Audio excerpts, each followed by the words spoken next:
ఈ కుడి కన్ను అదిరితే, ఎడమ కన్ను అదిరితే కొన్ని జరుగుతుంటాయి. అది హ్మ్. మీరు నమ్ముతారా? ఇన్ని పాజిటివ్ ఆరాస్ చెక్ చేస్తున్నారు కాబట్టి. అంటే నమ్ముతామండి. డెఫినెట్‌లీ. ఇక్కడ ఎలా ఉంటుంది అంటే నార్మల్‌గా నరాల వీక్‌నెస్ వల్ల అదరడం వేరు. కంటిన్యూగా. కంటిన్యూగా. కొంతమందికి అదురుతానే ఉంటది. అంటే వాళ్ళకి కొంచెం ఇష్యూస్ ఉంటాయి లోపల. కొంచెం హెల్త్ ఇష్యూస్ అలా. వాళ్ళకి కాకుండా కొంచెం స్పిరిచువల్ వేలో ఉన్నోళ్ళకి ఎలా ఉంటుందంటే మెడిటేషన్స్ చేస్తాం. ఫర్ ఎగ్జాంపుల్ నన్నే తీసుకోండి. నాకు కుడి కన్ను అదిరితే కొంచెం యాంటీగానే ఉంటుంది. తెలుస్తుందది. అక్కడ ఏదో ఒక ఇష్యూ అయిన తర్వాత అది క్లియర్ అవుతుంది. సో, నార్మల్ పీపుల్‌కి, స్పిరిచువల్ పర్సన్స్‌కి తేడా ఉంటుంది. కొంచెం సిక్స్త్ సెన్స్ ఉన్న వాళ్ళకి, థర్డ్ ఐ అవేకన్ అయిన వాళ్ళకి మాత్రం ఇలాంటి సింప్టమ్స్ బాగా ఉంటాయి.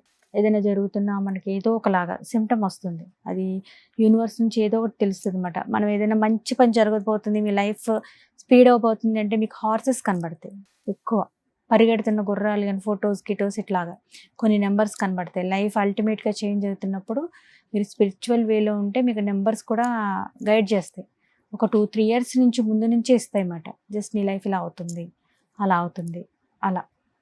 ప్రతిదానికి ఒక రీజన్ ఉంటుందండి. యూనివర్స్ ఎప్పుడు కూడా ప్రతీదీ ప్రకృతి కనెక్ట్ అవ్వడానికే చూస్తది మన ఆరాతో. ఈ ఆరాని ఎప్పుడైతే మనం పాజిటివ్‌గా ఉంచుకుంటామో, పాజిటివ్ థాట్స్‌లో ఉంచుతామో, ఇవన్నీ చేసినప్పుడు మీరు ఇంకా బాగా నేచర్‌కి దగ్గరవుతారు. ఇంకా పాజిటివ్‌గా వెళ్తారు. దానికి వెళ్ళడానికి సహాయం చేస్తుంది.